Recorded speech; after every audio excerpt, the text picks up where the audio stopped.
tubuh penuh tato legendaris. Pria itu bernama Kuroda Tatsu. Ia adalah anggota Yakuza yang paling disegani oleh semua orang karena kekuatannya.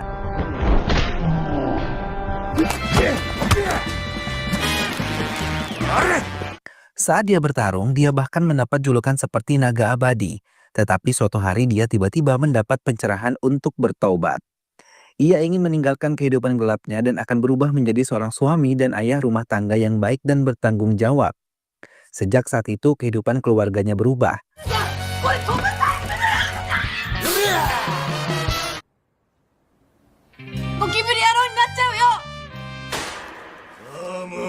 Mari kita lihat kegiatan ayah yang kejam ini merapikan rumah dan memasak untuk keluarganya. Sesuatu yang sangat bertolak belakang dengan kehidupannya di masa lalu. Kemudian kita bertemu dengan istri Tatsu, dia adalah Miku. Miku adalah seorang pekerja kantoran dan merupakan pencari nafkah utama bagi keluarganya. Jadi seperti pasangan ini bertukar peran rumah tangga. Mereka mempunyai satu orang anak tiri bernama Hamari, seorang gadis remaja yang masih sekolah. Hari-hari Tatsu sebagai ayah rumah tangga selalu dihabiskan untuk menyiapkan makan siang untuk Miku dan Himari sebelum mereka berangkat sekolah atau bekerja. Selain itu, seperti ayah-ayah lainnya pada umumnya, setiap bulan Tatsu dan temannya Amaya Masaru menjalankan tugas dengan cara berkeliling komplek tempat tinggalnya untuk mengambil uang iuran dari warga sekitar. Walaupun niatnya baik, tapi karena perawakannya dan penampilannya, dia terlihat seperti orang yang suka menagih hutang. Tapi hanya itu saja karena uangnya digunakan untuk hal baik, seperti menjaga pos keamanan untuk acara festival bulanan SEC kompleks dan menjaga taman di kompleks mereka.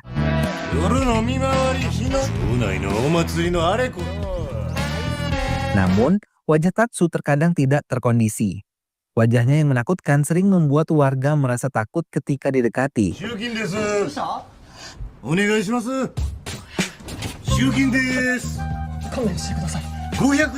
Suatu hari ketika dia ingin berkeliling warga untuk menagih iuran tempat tinggal mereka melihat gedung baru, Tatsu dengan percaya diri ingin meminta iuran di sana. Ternyata penghuni gedung tersebut adalah kondominium yang tidak kalah seram dari Tatsu dan kondominium ini ternyata adalah kondominium. Bos Yakuza tidak mengenali Tatsu. Pada awalnya dia juga tidak tahu kalau Tatsu adalah mantan Yakuza yang ditakuti.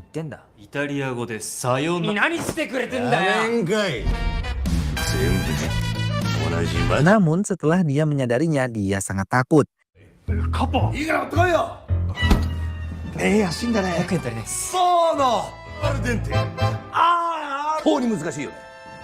Di sini Kondo juga menceritakan kisah Tatsu di depan para anggotanya. Jadi, pada saat pertemuan pertama dengan Tatsu yang juga dihadiri oleh seorang sejumlah yakuza besar di Jepang, kondominium tergelincir di kayu lantai yang sedang diperbaiki. Tatsu tanpa memperdulikan Tatu yang marah langsung memarahinya dan mengajak berkelahi.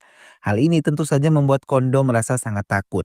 Dan sekarang Kondo mengira bahwa Tatsu telah kembali untuk membalas dendam. Dia memerintahkan anggotanya untuk tidak lengah.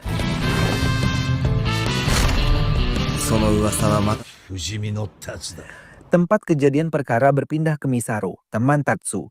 Jadi dia merasa ada yang tidak beres. Dia langsung memberitahu bos Yakuza setempat Iguchi Kikuchi tentang kedatangan penduduk baru. Dia juga bos Tatsu di sini. Iguchi mempunyai istri cantik bernama Hibari. Tapi jangan tertipu dengan kecantikannya. Hibari ini juga seorang Yakuza anggota. Namun karena semuanya membutuhkan uang saat ini dan ekonomi mereka sedang berjuang, pasangan itu bekerja paruh waktu di sebuah toko serba ada. Tuan Aguchi adalah penjaga keamanan dan Hibari adalah kasir. Karena mereka sibuk bekerja, mereka tidak punya pilihan lain selain menunda berurusan dengan yang baru. Masalah Yakuza.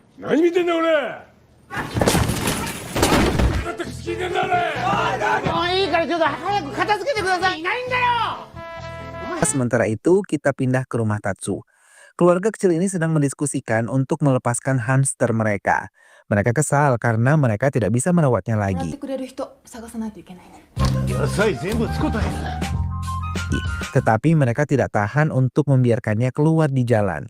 Oleh karena itu, dia berencana untuk membuka sebuah adopsi untuk orang yang mau mengurus hamster lucu. Sambil mencari orang yang mau mengurus hamster.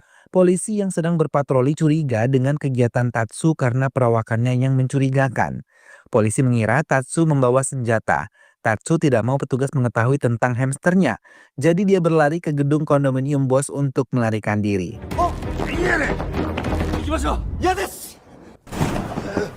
Tetapi orang-orang yang bekerja di kondominium tersebut keliru mengira bahwa tato ini ingin menyerang bos mereka. Akhirnya perkelahian tidak dapat dihindari. Tatsu dengan kelincahannya mampu mengalahkan mereka. Lalu dia melompat dari jendela untuk menghindari polisi yang mengejarnya. Sehingga Tatsu yang awalnya dikejar oleh satu polisi kini dikejar oleh seluruh anggota kepolisian. Padahal ia hanya menyembunyikan seekor hamster. Warga yang sudah kenal dengan Tatsu melaporkan kejadian tersebut kepada teman-temannya yang lain. Mereka berusaha secepat mungkin untuk menolong Tatsu. Namun saat hendak kabur, Tatsu malah menabrak Misaru yang sedang berusaha menolongnya hingga terpojok. Tatsu akhirnya tidak ada pilihan lain mengeluarkan sesuatu dari sakunya. Polisi yang mengejar mengira itu adalah senjata, namun ternyata bahwa benda yang dipegang Tatsu adalah hamster yang lucu. Situasi yang tadinya serius tiba-tiba berubah. Melihat hamster itu dengan cemas dan untuk menyelamatkan polisi dari rasa malu, Tatsu menawarkan untuk menjaga hamster itu untuk polisi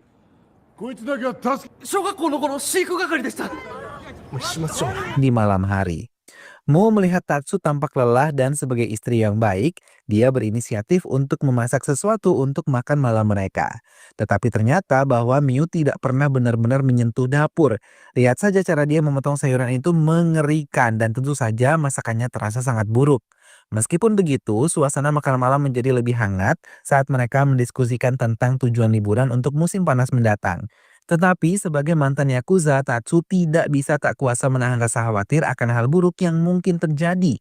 Karena ia sudah berpikiran negatif, ia pun dengan tegas menolak agenda liburan yang sedang dibicarakan keluarga itu.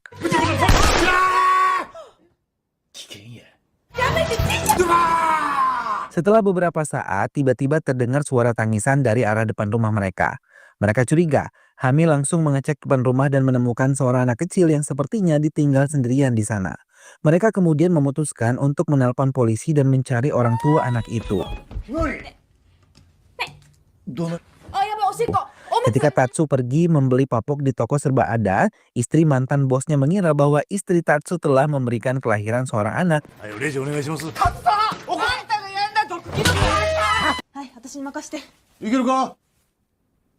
Dan sebagai hasilnya, semua orang datang ke rumah Tatsu untuk berkunjung dan memberi selamat kepadanya.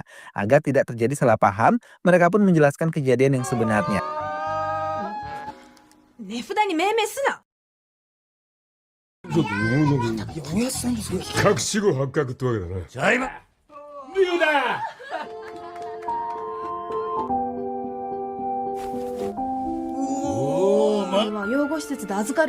Lalu akhirnya semua sepakat untuk menjaga anak itu hingga orang tuanya ditemukan.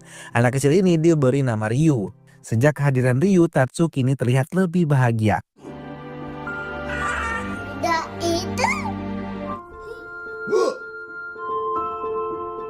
Ia pun berinisiatif untuk mencarikan teman bermain untuk Ryu. Tapi lagi-lagi hal itu terjadi karena penampilannya yang menyeramkan. Para ibu pun lari membawa anak-anaknya karena dalam hatinya mereka takut.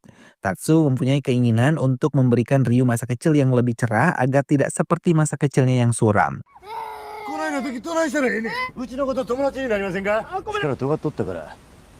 Di tengah usahanya untuk menyadarinya, Tatsu menerima permintaan bantuan dari seorang wanita tua kenalannya. Saat itu ada sekelompok orang yang meresahkan. Mereka adalah pengikut setia bos Chondo yang sedang mencoba memaksa seorang guru untuk menandatangani sebuah dokumen meskipun dia terlihat lembut dan patuh. Ternyata guru ini bersuara lantang dan tutur katanya tajam.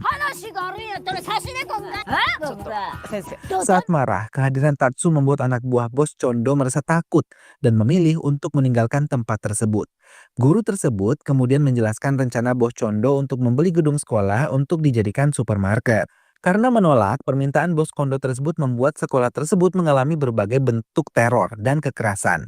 Hingga akhirnya membuat siswa di sekolah tersebut memilih untuk mengundurkan diri dan tidak pergi ke sekolah.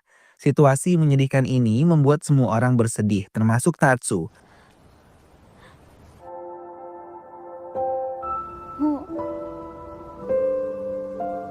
Seorang ibu yang dia kenal mendekati Tatsu. Dia meminta bantuannya untuk melindungi sekolah dengan kekuatan yang dia miliki. Berharap untuk menghentikan tindakan kekerasan yang terjadi, Tatsu akhirnya pulang dan membicarakan masalah tersebut dengan Mu. Setelah berdiskusi cukup lama, Mu akhirnya setuju agar Tatsu membantu. Namun dia mempunyai syarat tersendiri, yaitu Tatsu tidak boleh menggunakan kekerasan dalam menyelesaikan masalah. 竜を危険な目に遭わせないで。袋に入れてきます。 Mendengar hal itu, Tatsu berencana untuk mengajak teman lamanya, Shiraka Torajiro. Dia adalah seorang yakuza yang fokus dan berpengalaman. Jadilah satpam sekolah, tapi sebagai mantan yakuza, diskusi terbaik pun masih pakai otot, bukan ngomong santai. Mereka lebih seperti dibilang sedang berkelahi sambil berbicara. おもらのためにおやつでくれんなんでわしが鉄砲だ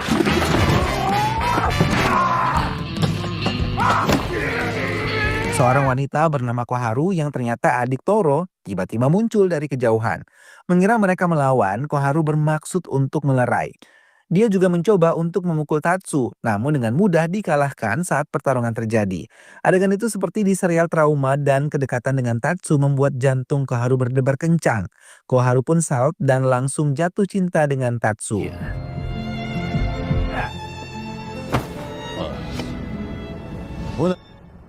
Saat di rumah, Masaru dan Miu sedang berbicara. Misaru mulai berpikiran negatif dan menduga kalau Ryu, anak yang mereka temukan kemarin, sangat mirip dengan Tatsu. Misaru berpikir mungkin saja anak itu adalah hasil hubungan Tatsu dengan wanita lain. Miku yang mendengar hal itu pun semakin terpengaruh. Miku pun menanggapinya dengan sikap serius dan menampar Misaru dalam kemarahan. 怪しい人間が現れないか監視して。痛いんですよもう Keesokan harinya, Tatsu dan Misaru tidak kehabisan ide untuk mempromosikan sekolah. Mereka akhirnya membuat video promosi untuk sekolah. Niat mereka adalah membuat video perkenalan. Tetapi bukannya menarik, hasilnya malah seperti trailer film laga. Namun di sini mereka tidak menyerah. Mereka juga membagikan brosur di sepanjang jalan untuk mempromosikan sekolah tersebut. Meskipun pada akhirnya mereka terlihat seperti preman yang mencoba memeras orang. Setelah melihat video tersebut, Koharu memutuskan untuk datang ke sekolah itu dan melamar sebagai guru. Kesimpulannya, dia melakukan itu karena ingin mendekati Tatsu, namun dengan cara yang halus dan menggunakan alasan tambahan yang memungkinkannya untuk lebih dekat dengan Tatsu. Namun, Ryu yang menjadi murid pertama di sekolah tersebut langsung akrab dengan Koharu. Melihat kedekatan Ryu dan Koharu, Masaru kembali berpura-pura mencium ada yang tidak beres. Dia langsung menceritakan informasi tersebut kepada Miku. Hal ini membuat Miku berpikiran negatif terhadap Tatsu dan Misaru mulai berpikir bahwa Ryu adalah anak dari hubungan Tatsu dengan Koharu yang menarik namun rumit. Keesokan harinya, sekolah tersebut didatangi oleh kelompok yakuza lainnya. Tatsu langsung waspada dan bersiap untuk bertarung lagi. Namun tak disangka ternyata mereka datang untuk mendaftarkan cucu mereka di sekolah tersebut. Karena melihat Tatsu terkenal di kalangan yakuza di tempat itu, mereka pun memutuskan untuk mempercayakan kepercayaan mereka kepada Tatsu untuk menjaga cucu mereka. Sehingga anak kecil ini menjadi murid kedua setelah Ryu. Di hari yang sama, Miku yang sangat penasaran dengan Koharu akhirnya berhasil menemuinya di depan sekolah. Suasananya penuh ketegangan. Bahkan Miku dan Koharu saling bertukar pandang dan mereka berdua sudah siap untuk bertarung. Kedua wanita ini seperti dua prajurit yang sedang bersiap untuk bertempur. ミクと申します。この先生な今日の運動会。 Ditambah lagi hari itu bertepatan dengan adanya festival olahraga sekolah. Mereka semua ikut berpartisipasi dan persaingan antara kedua wanita tersebut mencapai puncaknya. Para saksi bukan hanya para siswa, tetapi juga para yuza dari kelompok Tatu. Sehingga para wanita berlomba-lomba untuk merebut ikat kepala lawan dengan segala cara dan keterampilan yang mereka miliki. Pembuangan akhirnya para wanita melepaskan gerakan khas mereka dari teknik yang tidak biasa sampai teknik yang berbahaya. Para lelaki pun tidak mau kalah. Mereka juga terlibat dalam pertarungan ini dengan strategi dan taktik mereka sendiri.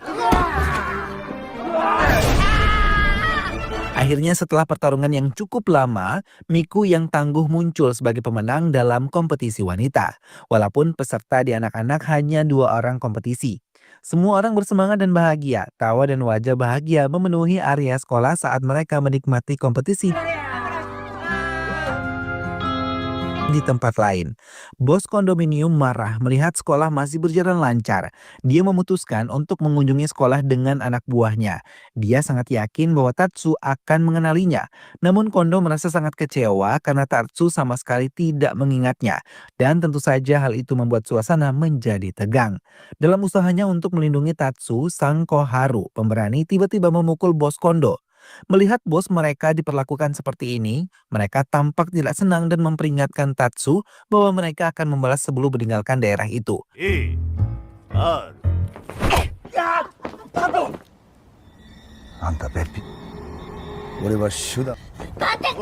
Seiring berjalannya waktu, sekolah itu tumbuh dengan jumlah siswa yang meningkat. Ini adalah bukti bahwa perkembangan sekolah ini memang nyata karena Tatsu datang untuk menjaganya. Di sisi lain, Tatsu juga merasa bersyukur dan senang karena kehidupan di sekolah ini memberinya rasa kehangatan kekeluargaan yang selama ini ia rindukan. Saat menyaksikannya, kebahagiaan Tatsu, Miku pun merasakan kebahagiaan mereka berdua. Merasakan kehadiran anak yang telah mereka adopsi sebagai anggota keluarga telah membawa banyak perubahan positif dan kebahagiaan. Suatu pagi, Miku yang masih dihantui oleh perasaan curiga merasa perlu untuk berbicara empat mata dengan Koharu. Pikirannya masih bermain dengan pikiran bahwa anak yang mereka temukan adalah anak Koharu dan juga Tatsu. Tapi penjelasan Koharu akhirnya membuat Miku menyadari bahwa dia salah paham. Miku merasa malu atas kesalahpahamannya. うちのこと大好きやじゃあ渡さないずっとこの人な Hal-hal menjadi lebih rumit ketika sebuah truk menabrak pagar sekolah mereka dan mobil hitam itu muncul untuk menculik Hamari dan juga Ryo. Melihat Masaru mencoba melindungi keduanya namun tidak berhasil, dia malah terlempar keluar dan pingsan. Tatsu dan yang lainnya langsung mengejar mobil hitam itu. Melihat celah di antara kedua mobil, Tatsu secara dramatis melompat ke mobil penculik itu, mobil untuk membantu kedua anaknya. Bahkan Torajiro juga ikut mengejar untuk membantu Tatsu menangkap dalang di balik semua ini.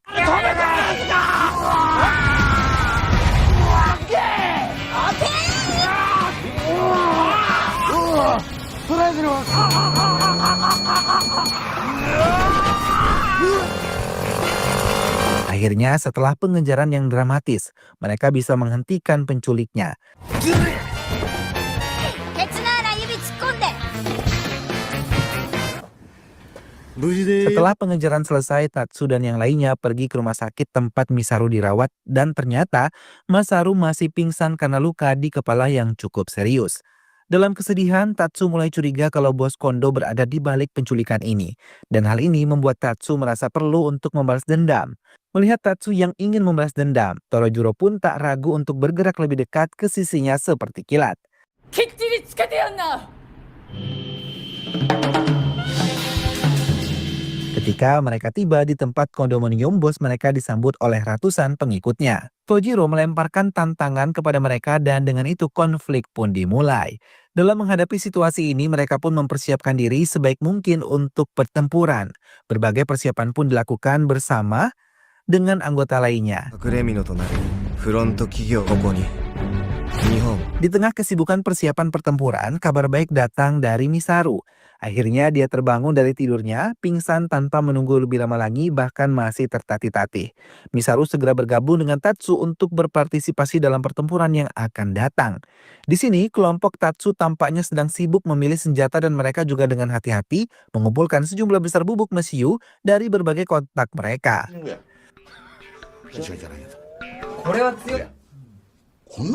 Persiapan yang mereka lakukan telah kembali menjadi gosip panas yang dibahas oleh banyak orang dan mulai menarik perhatian penduduk sekitar. Mereka membayangkan betapa sengitnya pertempuran itu. Rupanya berita persiapan mereka sampai ke anak buah bos Kondo yang langsung melaporkan hal tersebut. Lalu tiba-tiba muncullah kakek Yakuza yang mendaftarkan cucunya di sekolah Tatsu yang ia maksud untuk bergabung dengan bos kondominium. Berharap untuk membalas Tatsu atas jalan mereka. Seperti kata kutipan, musuh dari musuhku adalah temanku. Merasa bahwa dia memiliki dukungan tambahan, bos kondominium dengan senang hati menerima bantuan Yakuza. Saatnya pertempuran terjadi. Sebelum meninggalkan, Miku berdoa agar Tatsu bisa kembali dengan selamat. Sementara itu, kelompok bos Kondo berpakaian serba hitam berbaris menuju lokasi pertempuran.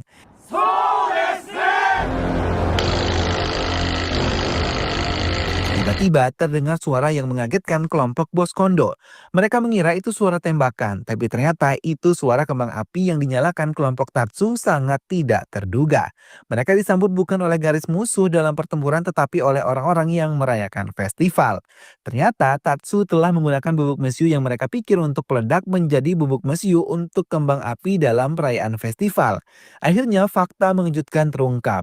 Yakuza yang berubah ternyata bagian dari bos kondo adalah agen mata-mata. Dia hanya bertujuan untuk mengamankan bukti pelanggaran hukum dari bos kondo sehingga dia bisa ditangkap oleh polisi. Polisi yang beroperasi di daerah tersebut kemudian memberi sinyal untuk menangkap bos kondo. Merasa terjebak dan dikhianati, bos kondo adalah marah. あるところにそうくれましたとさ Dan pertorangan pun dimulai. Meski hanya terdiri dari 3 orang, Tatsu dan kawan-kawannya mampu berhadapan dengan anak buah bos kondo yang jumlahnya sangat banyak.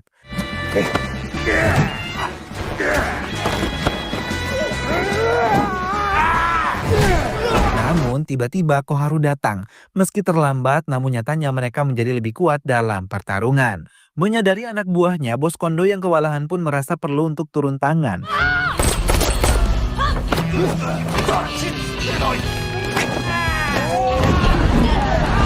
Namun lawan yang dihadapinya adalah seorang Yakuza legendaris. Tentu saja ini tidak sebanding. Jadi tidak heran jika bos kondo dengan mudah ditaklukkan.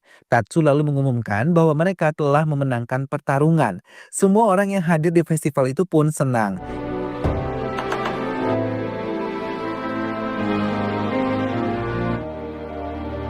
Hingga akhirnya setelah dikalahkan, bos kondo kemudian mengungkap kebenaran lagi bahwa bukan dia yang menculik anak-anak tersebut. Polisi yang mendengar hal tersebut pun membenarkan bahwa bukan kondo yang menculik anak-anak itu. Jadi ternyata pelaku penculikan tersebut adalah 2 orang pria yang juga merupakan pelaku yang meninggalkan Ryu di depan rumah Tatsu. Awalnya mereka menculik anak tersebut untuk meminta tebusan kepada orang tuanya. Namun karena banyaknya polisi yang datang, mereka lebih memilih meninggalkan anak di depan rumah itu dengan harapan suatu hari nanti bisa menjemputnya kembali. Setelah interogasi yang panjang, akhirnya rumah orang tua anak itu ditemukan. Tatsu dan Miku memutuskan untuk membawa anak itu pulang. Meskipun sedih harus berpisah, ini adalah hal terbaik yang harus dilakukan. Agar tidak lupa, Miku memberikan banyak pesan dan ucapan terima kasih kepada Ryu atas kehadirannya di keluarganya. Meskipun singkat, tapi hari-hari mereka terasa begitu istimewa sejak kehadiran Ryu dan mereka harus tetap bersemangat dalam menjalani hari-hari mendatang. Tertutup dengan kebahagiaan, film pun selesai. Pakai